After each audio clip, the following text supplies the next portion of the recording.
ricané comme si c'était la meilleure blague de la soirée, quelques cousins ont pouffé et les coupes de champagne se sont arrêtées net, je n'ai pas sourcillé, sa copine Léa a juste esquissé le sourire le plus discret et le plus fragile qui soit, puis elle l'a regardé droit dans les yeux et a prononcé 5 mots tout bas qui ont rendu son visage aussi blanc que la neige dehors, faisant mourir instantanément tous les rires.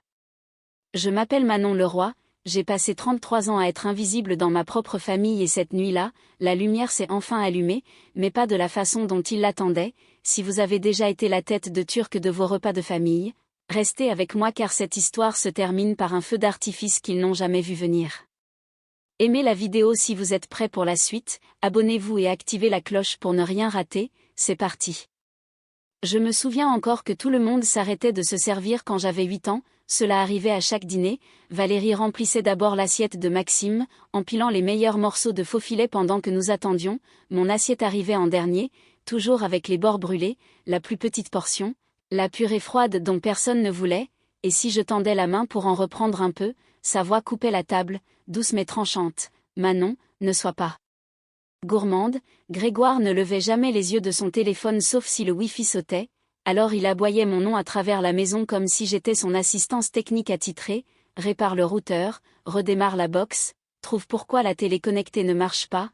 Maxime n'a jamais eu à toucher un câble de sa vie. À 12 ans, j'avais appris à me déplacer sans bruit, je portais les assiettes sans les entrechoquer, je marchais là où le parquet ne craquait pas, je gardais ma voix assez basse pour que personne ne se sente obligé de répondre, c'était plus simple comme ça. Le lycée était le même scénario avec un meilleur éclairage, Maxime avait les nouvelles baskets de marque, le tuteur privé pour le bac, les stages de leadership le week-end qui coûtaient 2000 € chacun, moi j'avais la calculatrice d'occasion et un sermon sur les attentes réalistes.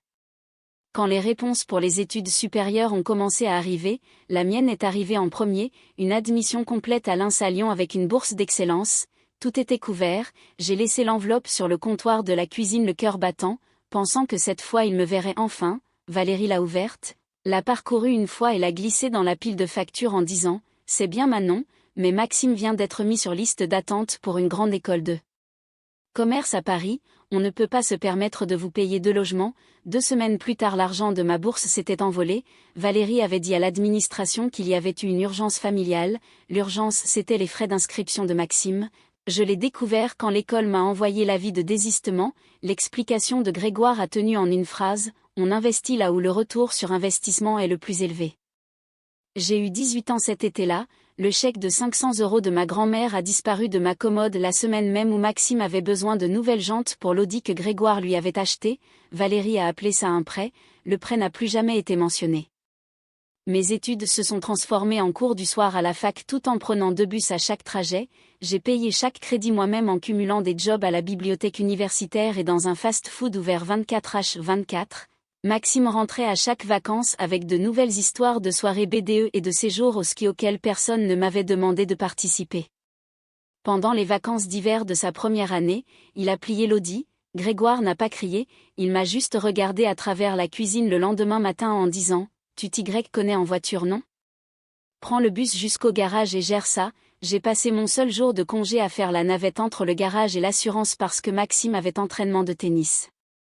En 2e année, j'ai décroché un stage rémunéré dans une start-up de la tech à la Défense, 12 € de l'heure, une vraie expérience, de l'or pour mon CV, je suis rentrée à la maison en agitant la lettre d'offre. Valérie était au téléphone pour réserver le week-end d'intégration de Maxime sur la Côte d'Azur, 3000 € pour 3 jours, on est un peu juste en ce moment, a-t-elle dit sans lever les yeux, peut-être l'été prochain. Il n'y a pas eu d'été prochain, l'argent allait toujours ailleurs.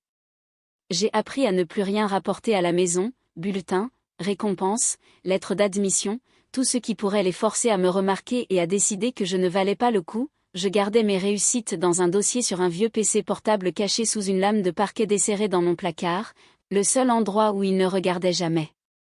Grégoire ne prononçait mon nom que lorsque quelque chose cassait ou que quelqu'un avait besoin d'être conduit quelque part. Maxime avait les félicitations, le nouvel iPhone chaque année, les posts Facebook fiers, moi j'avais les corvées restantes et les doux rappels que la gratitude était une vertu. À 22 ans, j'avais 2 diplômes, 0 dette et un compte épargne que je gardais comme un secret d'État. Valérie l'a trouvé quand même. Maxime avait besoin d'un dernier coup de pouce pour son dossier de master, un coaching privé. des lettres de recommandation prestigieuses, 8 000 € envolés en un après-midi. Elle a laissé un mot sur mon bureau, on te remboursera quand les choses se tasseront, elles ne se sont jamais tassées. Je préparais toujours le dîner certains soirs, je faisais toute la vaisselle puis je mangeais debout au comptoir parce que ma chaise avait été prise par un des amis de Maxime, personne ne remarquait que j'étais là, personne ne remarquait quand je n'y étais pas, c'était la maison dans laquelle j'ai grandi, celle où l'amour n'était pas rare, il n'était juste jamais pour moi. Mes 25 ans sont arrivés sans bruit, à 25 ans Léa et moi avons quitté notre job en agence et lancé notre société, Studio 125, dans le garage de ses parents à Montreuil. On s'était rencontrés en dernière année de fac, liés par des projets tardifs et une haine mutuelle des heures sup non payées. Après le diplôme, on avait toutes les deux décroché des postes de stratège junior dans la même boîte parisienne, 60 heures par semaine, des salaires minuscules, des patrons qui volaient nos idées. Un jeudi de mars 2014, on mangeait une pizza froide dans la salle de pause quand Léa m'a regardée et a dit « On est plus intelligente que tous les directeurs de création ici. Pourquoi on fait encore ça ?» 2 semaines plus tard on a posé notre démission, on avait 8 000 € à nous deux. Léa a mis sa vieille Clio en garantie pour un petit prêt professionnel, j'ai vidé ce qu'il restait de mon compte secret, 50 cinquantièmes sur le papier, 50 cinquantièmes pour le risque dans la vraie vie. On a signé les statuts de la SAS Sommet Média sur la table de cuisine de ses parents pendant que sa mère nous remettait du café comme si c'était un mardi normal, le garage avait un néon clignotant, un chauffage d'appoint qui sentait le plastique brûlé et 2 Macs d'occasion, on a installé une table pliante, accroché un tableau blanc et on s'est mis au travail. Notre premier client était un torréfacteur local qui nous avait trouvé sur le Bon Coin, ils ont payé 2 000 € pour une refonte complète et une stratégie sociale, on a livré en 9 jours en tournant au café et à la pure terreur, quand le virement est arrivé sur notre compte pro, on a juste fixé l'écran pendant 5 minutes puis on a crié comme si on avait gagné au loto. Le deuxième mois on a embauché notre premier freelance, un graphiste qui travaillait pour déparer des nouilles chinoises. Le troisième mois on a perdu 2 clients parce qu'on avait sous-facturé et trop promis, on mangeait des pâtes instantanées si souvent que l'odeur me donne encore la nausée. Léa gérait les opérations et les appels clients, je construisais chaque présentation, chaque calendrier de contenu, chaque fichier de ciblage, on dormait sur des matelas gonflables entre les serveurs quand les délais devenaient brutaux. Certaines nuits la température dans le garage tombait à 5 degrés et on travaillait avec des mitaines, notre sous. Effet fait le faisant de la buée pendant qu'on se disputait sur une nuance de bleu pour une page web. Fin 2014 on était à l'équilibre, à l'été 2015 on a déménagé dans un petit bureau au-dessus d'une boutique de cigarettes électroniques près de Bastille, 110 mètres carrés, plafond qui fuyait, mais il y avait du chauffage et de vrais murs, le chiffre d'affaires a atteint les 6 chiffres cette année-là. On s'est versé 28 000 € chacune, le premier vrai salaire qu'on voyait avec le nom de notre propre entreprise dessus. En 2016 on a décroché une marque nationale d'équipement de plein air, une campagne a triplé leurs ventes en ligne en 6 semaines, les récompenses ont suivi, des mentions dans Stratégie, des conférences, les investisseurs ont commencé à tourner autour, on a refusé la plupart d'entre eux, on voulait rester indépendante, rester nous-mêmes. Léa est devenue le visage que les clients adoraient, calme, soignée, toujours souriante en appel, je restais dans l'ombre, celle qui construisait les stratégies réelles qui faisaient tourner les chiffres, on ne s'est jamais disputé pour savoir qui avait le mérite, le contrat disait toujours Manon Leroy et Léa Vidal cofondatrice 50 cinquantième, sans tiret, sans et. Début 2017 on a atteint le 1 million d'euros de chiffre d'affaires annuel, on a loué de vrais bureaux dans le 2e arrondissement, murs de verre, plantes qui ne mouraient pas, 20 employés qui avaient une vraie mutuelle, on a fait une fête sur le toit, bière bon marché et une playlist faite à 3 heures du matin. Léa a levé son gobelet en plastique et a dit « On a fait ça avec rien d'autre que des ordis portables et de l'obstination ». Tout le monde a applaudi, pour la première fois de ma vie je me sentais vue et c'était par quelqu'un qui ne m'avait jamais demandé de me faire toute petite. On pensait que le plus dur était passé, mais en juin 2017 Valérie et Grégoire ont débarqué au bureau sans prévenir, Maxime traînant derrière eux dans un costume tout neuf avec encore les étiquettes à l'intérieur de la veste. Valérie a souri à l'équipe comme si elle était propriétaire des lieux. Nous avons décidé que Maxime interviendra en tant que directeur de création, a-t-elle déclaré, des idées fraîches, l'énergie de la famille, tout ça, il venait juste d'obtenir un diplôme en marketing qu'il avait à peine mérité et avait 0 expérience professionnelle.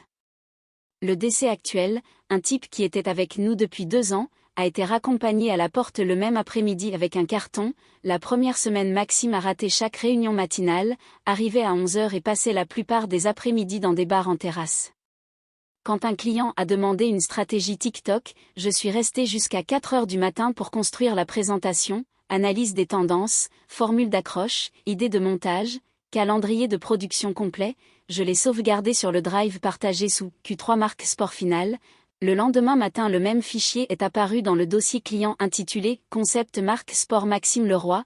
Mon nom avait disparu, chaque légende, chaque idée de transition, chaque groupe de hashtag était identique, il avait juste changé la diapositive de couverture. Léa a vu l'historique des révisions, elle m'a regardé à travers le bureau les sourcils levés mais n'a rien dit, j'ai juste hoché la tête et continué à travailler.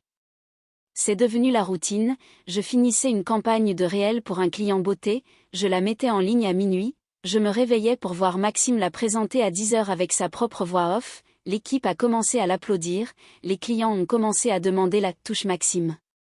Pendant ce temps, son habitude des jeux d'argent grandissait, j'ai remarqué des virements bizarres d'abord, 5 000 par-ci, 8 000 par-là, toujours marqué avance fournisseur ou à compte influenceur. En 2020, les montants sont montés à 10 000 € vers un compte étiqueté Moi Consulting Perso, puis 15 000. J'ai sorti les relevés bancaires une nuit et j'ai vu le schéma, des virements effectués quelques minutes après la fin des matchs de foot le dimanche soir. J'ai commencé à tout sauvegarder, des captures d'écran de Slack où il qualifiait mes stratégies de « sûres et ennuyeuses », des enregistrements de réunions où il revendiquait des concepts qu'il n'avait jamais touchés. J'ai exporté chaque historique de révision qui montrait mes fichiers originaux et ses copier-coller. Je gardais un dossier privé intitulé « Preuve ». En réunion, il se penchait en arrière, les pieds sur la table et disait des choses comme « Manon est géniale pour l'exécution mais la vision, c'est mon rayon », les nouvelles recrues riaient, la mâchoire de Léa se serrait mais elle restait silencieuse. En 2022, il a perdu 62 000 € sur un seul week-end de Ligue des Champions. Le lundi suivant, un virement de 65 000 € a quitté le compte de l'entreprise à 2 h 14 du matin. L'intitulé disait juste Honoraire Talent. J'ai vérifié le bénéficiaire, un site de paris sportif basé à Malte. Je l'ai ajouté au dossier. En 2023, le total a dépassé les 178 000 €. Il est devenu plus audacieux, a commencé à approuver ses propres dépenses, signant avec ma signature numérique sur des factures que je ne voyais jamais. Sur Slack, il postait dans le canal principal. Manon a du mal à suivre la cadence ces derniers temps, ravie de prendre le relais. Les émojis rieurs s'empilaient. Léa a lu ça, a fermé son ordi et a regardé par la fenêtre pendant un long moment, toujours rien. Je continuais à construire les campagnes qui payaient les salaires de tout le monde, continuais à regarder mon travail sortir de sa bouche, continuais à sauvegarder chaque octet de preuves. À partir de 2021, rien de ce qu'il touchait ne restait propre. Certains soirs, je m'asseyais seul au bureau après le départ de tout le monde, faisant défiler 7 ans de diapositives volées et je ressentais le même calme froid que je ressentais autrefois en mangeant mes restes froids au comptoir de la cuisine. Sauf que cette fois, je n'allais plus rester silencieuse.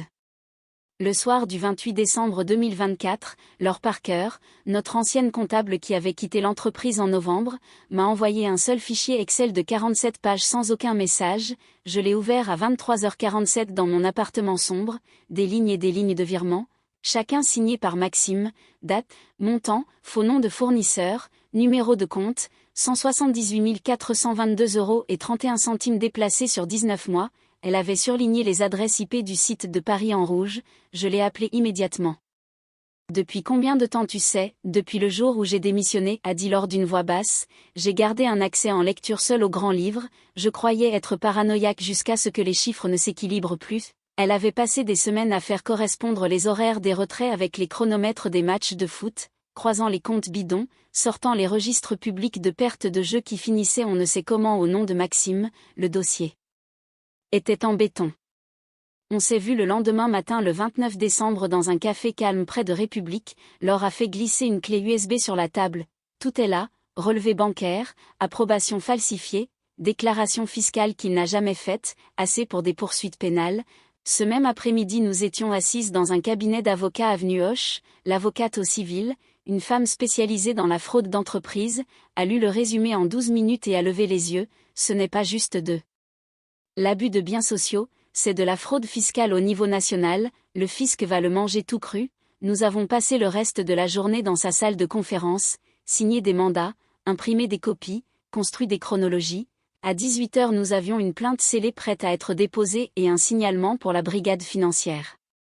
Le 30 décembre nous sommes allés au tribunal judiciaire de Paris, Laure a remis l'enveloppe au greffe elle-même pendant que j'attendais dans la voiture, le tampon de réception indiquait 9h42, numéro de dossier attribué sur le champ. Léa connaissait chaque étape, je lui avais tout dit le soir où Laure m'avait envoyé le texto, elle avait écouté sans m'interrompre puis posé une seule question, est-ce qu'il se doute de quelque chose? Pas encore, elle a hoché la tête une fois. Alors je continue à jouer la petite amie heureuse jusqu'à ce que le compte à rebours atteigne 0. Personne ne me surveille plus que lui en ce moment, elle s'est quand même montrée aux fêtes de fin d'année à son bras, a ri à ses blagues au bureau, a posté des photos de couple pour le réveillon comme si de rien n'était, chaque sourire était une nouvelle couche de camouflage. J'ai passé ces mêmes 48 heures à finaliser la présentation, chaque diapositive volée, chaque virement frauduleux, chaque message Slack compressé dans un seul dossier sur une clé USB toute neuve, je l'ai étiqueté. Simplement, preuve, Laure a envoyé un texto le soir du 30, le fisc a confirmé la réception, il bouge vite, j'ai fixé le message jusqu'à ce que l'écran devienne noir, tout était verrouillé et chargé. Le soir du 30 décembre, j'ai conduit ma Twingo jusqu'à Saint-Germain-en-Laye par -5 degrés, le chauffage marchait à peine alors j'ai gardé mes gants pendant tout le trajet de 40 minutes, une petite valise noire était posée sur le siège passager, un change de vêtements, une brosse à dents, un ordi portable et la clé USB qui contenait maintenant 7 ans de preuves, c'était tout ce que je prévoyais de sortir de cette maison quand je partirais pour de bon. Je me suis garée dans l'impasse juste après 20h, la rue ressemblait à une carte postale, chaque toiture dégoulinant de guirlandes effets glaçons, des bonhommes de neige gonflables brillant sur les pelouses, des couronnes de la taille de pneus de voiture sur chaque porte, Valérie s'était surpassée cette année, la maison des Leroy était la plus lumineuse du quartier parce que les apparences comptaient toujours plus que les factures de chauffage. Je ne suis pas encore entrée, je me suis garée 2 maisons plus bas, j'ai coupé le contact et je suis restée assise là à regarder les lumières colorées clignoter à travers les arbres nus, la nouvelle Audi de Maxime prenait la majeure partie de l'allée, enveloppée d'un énorme nœud rouge comme si c'était encore le matin de Noël, Grégoire l'avait probablement financé, Valérie avait probablement dit aux voisins que c'était une voiture de fonction. Mon téléphone a vibré contre ma cuisse, Léa, déjà à l'intérieur, il en est à son 3e whisky et se vante de la prime qu'il a gagnée cette année, j'ai répondu, ça va toi, j'ai connu pire, garde juste la tête basse jusqu'à demain soir, un autre message est arrivé 30 secondes plus tard, Léa, j'ai été à l'intérieur assez longtemps, demain je fais ce que j'ai promis. Le jour où on a signé ses premiers papiers dans mon garage, j'avais fixé l'écran jusqu'à ce que le froid traverse mon manteau, elle n'avait jamais une seule fois en 10 ans rompu une promesse envers moi, pas quand on avait 23 € sur le compte de l'entreprise, pas quand les investisseurs nous avaient ri au nez et pas maintenant alors qu'elle dormait à côté de la personne qui avait passé des années à essayer de m'effacer, je la croyais totalement. J'ai baissé la vitre de quelques centimètres, l'air coupait comme du verre mais ça me gardait éveillée, des enfants couraient en combinaison de ski, riant, traînant des luges en plastique vers la colline au bout de la rue, des familles normales, du bruit normal. À l'intérieur de notre maison, à travers la grande baille vitrée, je pouvais voir Maxime tenir la cour dans le salon, les bras grands ouverts, la bouche bougeant à 100 à l'heure, Valérie buvait chacune de ses paroles, Grégoire remplissait son verre sans qu'on lui demande, Léa se tenait légèrement derrière Maxime, une main sur son épaule, le sourire parfait de la petite amie fixé en place, elle a croisé mon regard à travers la vitre pendant une demi-seconde, a fait un signe de tête minuscule. J'ai détourné les yeux la première. Je suis restée dans la voiture une autre heure, l'horloge du tableau de bord a passé 21h10, le givre commençait à ramper à l'intérieur du pare-brise, toutes les quelques minutes un autre cousin ou voisin arrivait, les pneus crissant sur la neige tassée, les portières claquant, les voix portant à travers les pelouses gelées. À 22h47 j'ai enfin attrapé la valise et la clé USB, j'ai remonté l'allée salée et je suis entrée avec la clé que je n'avais pas utilisée depuis des mois. L'entrée sentait la cannelle, le sapin et le même encaustique au citron que Valérie utilisait depuis que j'avais 10 ans. La voix de Maxime a tonné depuis la cuisine. T'en as mis du temps Manon, je pensais que tu étais trop occupée à être importante pour arriver à l'heure. Je n'ai pas répondu, j'ai posé la valise près de l'escalier, glissé la clé USB dans ma poche et je suis montée dans la même chambre qui avait encore mes posters de lycée qui gondolaient sur les bords. Je n'ai pas déballé mes affaires, je ne prévoyais pas de rester assez longtemps pour ça. Je me suis allongée sur le dessus du lit, tout habillée, Botte encore aux pieds et j'ai regardé les lumières du sapin du voisin scintiller au plafond jusqu'à ce que la maison devienne enfin silencieuse vers 2 heures du matin. Mon téléphone s'est allumé une dernière fois, Léa. À demain soir, minuit, j'ai répondu un seul mot, toujours. L'horloge sur la cheminée a affiché 23h55 le 31 décembre et les premiers feux d'artifice ont craqué dans le ciel au-dessus de Saint-Germain.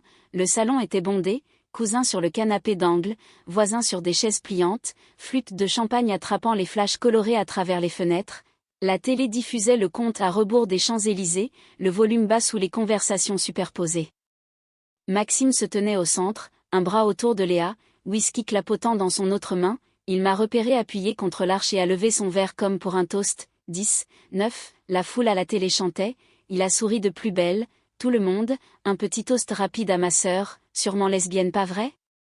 Toujours pas capable de garder un seul mec, des rires ont ondulé, Valérie a ricané dans son prosecco, Grégoire a levé un sourcil comme si c'était intelligent. 8, 7, Léa s'est dégagée du bras de Maxime, douce comme de la soie, elle a marché droit vers la télé, a pris la télécommande sur la table basse et a coupé le flux de l'émission. L'écran est devenu noir, le silence est tombé si lourdement que les feux d'artifice dehors semblaient être à des kilomètres. Léa a appuyé sur un bouton de la petite télécommande noire dans son autre main, l'écran de 2 mètres s'est rallumé, cette fois avec le logo de Sommet Média et une seule diapositive en rouge gras. Maxime Leroy, licencié avec effet immédiat. Maxime a cligné des yeux, c'est quoi ce bordel? Léa s'est tournée vers la salle, voix calme, assez forte pour le fond de la pièce. Pour ceux qui ne le savent pas déjà, je m'appelle Léa Vidal, je suis cofondatrice et propriétaire à 50% de Sommet Média depuis 2014, pas la petite amie de Maxime, pas son accompagnatrice, cofondatrice avec Manon. Elle a cliqué, diapositive suivante, journal des virements bancaires, logo du site de Paris surligné et tamponné sur chacun, 178 422,31 €. Des hoquets de surprise, les téléphones se sont baissés, un autre clic, capture d'écran Slack, Maxime traitant mon travail de merde, revendiquant chaque campagne comme la sienne, un autre clic, note de frais falsifiée avec ma signature numérique copier-coller. Le verre de Valérie a glissé de ses doigts et s'est brisé sur le parquet, Maxime s'est jeté vers la télécommande, Léa a fait un pas de côté, me l'a tendu sans regarder, je l'ai attrapé au vol, j'ai enfin parlé. T'es fini Maxime, viré, les comptes sont gelés à minuit, chaque centime que tu as pris est documenté. La sonnette d'entrée a retenti 3 fois sèchement, Grégoire a trébuché vers elle, confus, qui commande une pizza au Nouvel An, il a ouvert la porte, 2 hommes en veste sombre se tenaient sous la lumière du Porsche, badge déjà sorti, police judiciaire, brigade financière, nous avons un mandat d'arrêt pour Maxime Leroy. La pièce a explosé, les cousins ont reculé en panique, quelqu'un a crié, le visage de Maxime est devenu gris, il a regardé Léa comme si une deuxième tête lui avait poussé. Tu m'as piégé. Tu es avec moi depuis 1 an et demi, Léa a croisé son regard, glacial, je suis avec Manon depuis 10 ans, tu n'étais que la couverture. Un agent est entré, menottes prêtes, l'autre a commencé à lire ses droits, Maxime a essayé de s'enfuir vers la cuisine, Grégoire a attrapé son bras puis l'a lâché comme s'il s'était brûlé, Valérie a sombré sur le sol au milieu du verre brisé, sanglotant mon nom pour la première fois depuis des années. Je n'ai pas bougé pour l'aider, j'ai marché vers l'entrée, ramassé la petite valise noire que j'avais laissée près de l'escalier 24 heures plus tôt et j'ai glissé la clé USB dans ma poche de manteau, la même clé USB, maintenant reflétée sur l'écran derrière moi, copiée sur le cloud. Envoyée à chaque membre du conseil d'administration il y a 1 heure, Léa m'a rejointe à la porte, elle ne m'a pas touchée, a juste hoché la tête une fois. Dehors, les feux d'artifice peignaient le ciel en rouge, vert, or, les sirènes ont commencé au loin, devenant plus fortes, j'ai franchi le seuil dans la nuit glaciale, les agents guidaient déjà Maxime menotté le long de l'allée salée, il criait quelque chose mais le vent l'a avalé, je ne me suis pas retourné. Je suis monté dans ma Twingo, j'ai démarré le moteur et je me suis éloigné de la maison la plus lumineuse de la rue alors que l'horloge de mon tableau de bord passait à minuit 2, bonne année. Juillet 2025, je suis assise dans le nouveau bureau d'angle surplombant la Garonne à Bordeaux, la lumière du soleil rebondit sur l'eau et inonde la pièce, le panneau sur la porte en verre indique Sommet Média Sud, le bureau de Léa est de l'autre côté du couloir, on a gardé le même partage 50-50e, le même pacte d'associés, juste une nouvelle ligne d'horizon. L'ancienne société à Paris est techniquement toujours en vie mais 70% du personnel a accepté nos packages de relocalisation et est venu dans le sud avec nous, le reste s'est dispersé quand les dépôts de bilan ont touché les journaux, les créanciers ont ramassé ce qui restait, le bail du centre-ville a été résilié en avril, quelqu'un m'a dit que l'espace est maintenant un coworking. L'affaire pénale de Maxime avance lentement, le procès civil que nous avons intenté a passé le jugement sommaire en mai, le juge a ordonné une restitution complète plus des pénalités, il vit toujours en région parisienne. Mélodie a disparu et le bail de l'appartement est au nom de quelqu'un d'autre. Je ne vérifie plus ses réseaux sociaux, j'ai tout bloqué la nuit où je suis partie.